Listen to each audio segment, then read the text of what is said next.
American cheese. I think American cheese has its place. That place, funny enough, is not in the bin, but it's on a toastie, or at the very least, a burger. So that's my pan. We've got that on, just warming through. We don't want it too hot, because what we're going to do is I'm just going to either use butter, or I'm going to show you something we can use instead, which is even better, and explain why. But we're going to let that heat so we can put it straight in the pan, and in theory it cooks very, very quickly. Now, if you can hear me, I'm munching in the back. These are the ingredients we're going to need. Any 3 cheeses. American, alright, you might call me out for that one, that's fine, personal choice. Okay, and it's very easy from here, okay. It would be if somebody had closed the cheese properly. So I'm going to cut a chunk of that off, that's fine.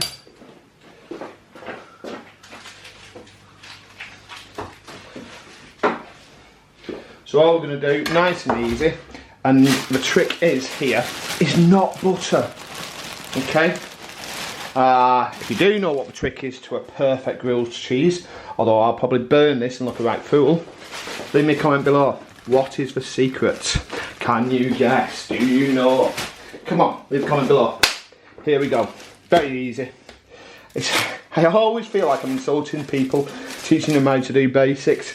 But you know what? There's so many people that don't do this, you know.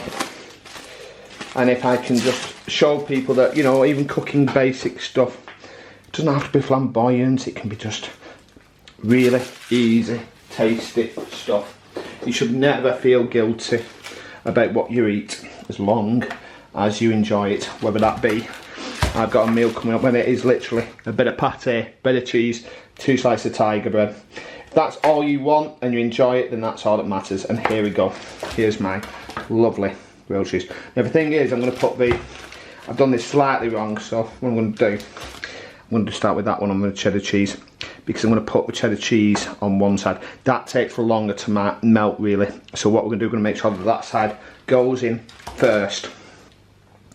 And what we do, we don't want it overly thick. Some people will grate, okay, I do, you know, probably a better argument for grating to get more of a, you know, more surface area, I suppose, so that it melts quicker, and that's fine. So we're going to do that, and that's going to go there. Now this is my daughter's. My daughter will want triple. She will want everything. My partner, not so much. She's not, you know, she's not a fan of plastic cheese. Me, like I say, I don't mind it. So I'm going to put the Brie on there, okay.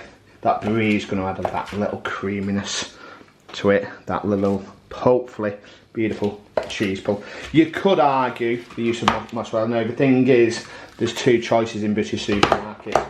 You have the kind of wet ball, which I personally don't think is very good for cheese toasties. I think it gets very watery, and it goes, you know, that water then leaks into your bread. You know, you can cheese strain it, but you're not going to get all the liquid out of it.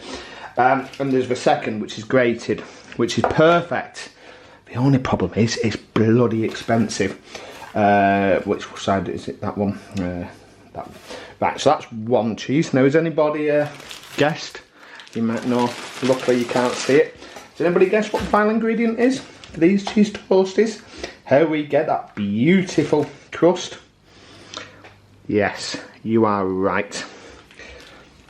Mayonnaise.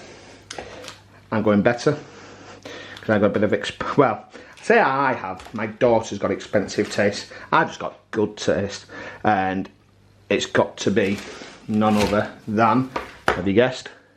This stuff. This is Kewpie mayo.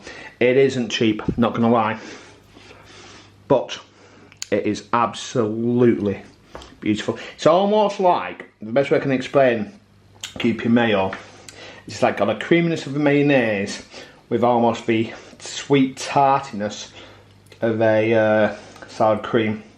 And that's pretty much it. It sounds horrible, but I promise you, if you've never tried it, okay, huge in Asia, you know, lots and lots of Asian countries, East Asian countries, absolutely lap the stuff up, and I can understand why. It's beautiful. But yes, mayonnaise, not butter. And the reason for that simple. it's got a higher burning point, which means it can spend longer in the pan. You can hear that sizzle. It can spend longer in the pan without burning. Now, there you go, that beautiful sizzle. While that's sizzling, okay, I'm going to do that. Does anybody else find this awkward? I find it always awkward to do the other side. So there you go, bit of QP, there we go, lovely. That's just cost me about £20. No, it's not cheap, it really isn't. 2 bottles, which I think is about a litre, cost you about, I think, £10 if you shop around. I order mine directly off Amazon, so yeah, if I ever become famous, I'm going to make that an affiliate link and make lots of people buy it, and I can earn lots of money. Talking about being famous, if you're not following me on YouTube yet, why not? Please do give me a subscribe. I am trying to build a community. I do this, I'm not necessarily doing this for money. It would be nice to be paid. I am doing this because I enjoy it. And I would like to like-minded people to enjoy it too. So do hit me a subscribe. Hit that notification bell for future content, and so on and so on and so on. Now what we're looking for the nice golden brown. And then we're going to flip it, and if I can organise it, we're going to flip it and then we're going to press it. That just applies that heat a little bit more. It allows that cheese to melt a bit quicker. But we are going to be very, very careful not to burn it. Talking about which, let's have a look at that. I always end up overdoing one side. Let's have a look at this side. Not quite. Oh.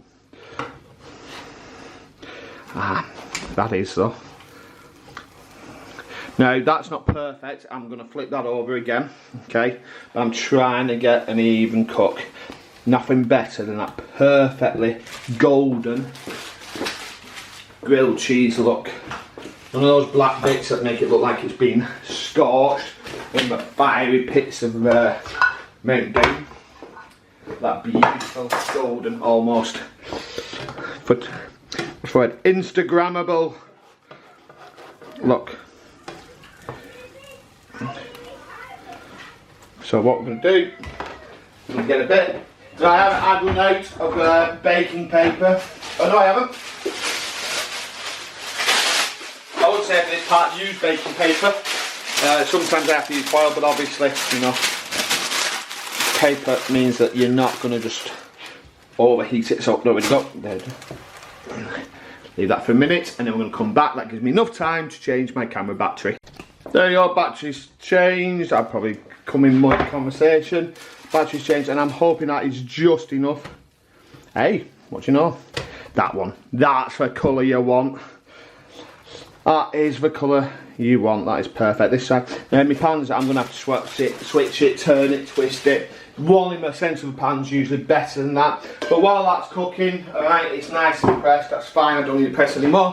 While that's cooking, well, there's nothing left to do. We are literally waiting on these to cook. And now we're done. Oh, didn't want to see that. That's dirty floor. Now we're done. Look at them. I must admit, I do make a very good grilled cheese. So now we're ready to serve. This is where I go. Backside over chest. If anybody understands what I mean by that, that's great. Now, which is my daughter? That's my daughter's. So this one is my loving partner's. That's fine.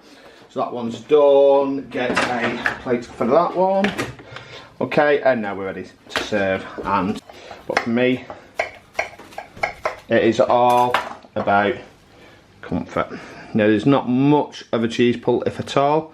Okay, but you can see that that is perfectly gooey. Okay, a little bit of one. As usual, don't forget, wherever or whenever you are viewing this video, please give it a thumbs up, share and subscribe. Click the links to the right to see some more of my beautiful, delicious recipes. Give that notification bell a ring to be informed of future content. And last but not least, comment below what's on your plates.